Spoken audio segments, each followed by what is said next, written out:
And soil, believe it or not, is not only the key thought of man's sentencing, but it is also one of the key thoughts throughout the entire Bible.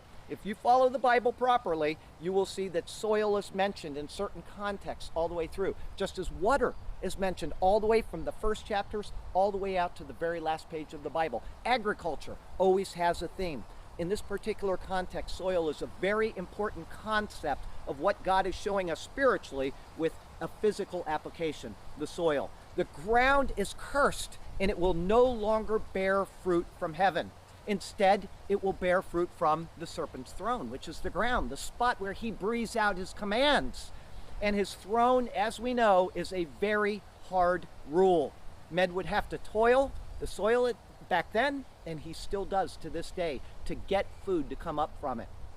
And when he said all the days of your life, it implies that it will always be this way for fallen man. Not just during the life of Adam, but all the days of man. Water, instead of coming up from the ground as a mist in the Garden of Eden, flows from aquifers, it goes to rivers, and it needs to be channeled, it needs to be carried, it needs to be pumped wherever it's going to be used. And not only would the soil bring forth fruit reluctantly, but in contrast, it would bring forth thorns and thistles very willingly. If you don't actively take care of your lawn or your garden, the first thing that happens is up come weeds. And of course, when the weeds come up, they steal the water from the weaker plants and from the grass and whatever you've been trying to maintain. And once that happens, then thorns and thistles pop right up because they can handle the more arid conditions. The Bible, as we spoke about before, speaks of the blessings of a harvest resulting in, say, 30 or 60 or 100-fold of edible crops like wheat.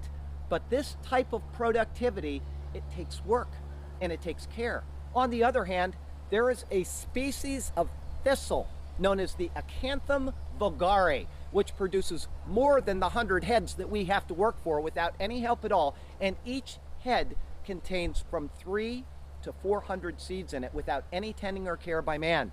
Now, supposing they produce a medium of 80 heads, all right, and that each head contains only 300 seeds, the first crop would be 24,000 new thistles.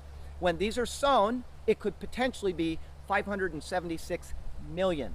A third time would result in almost 14 billion thistles. You have one more harvest at this rate and you would have 332 quadrillion thistles. And if you repeated that one more time, there would be enough thistles to sow every inch of every planet in our solar system.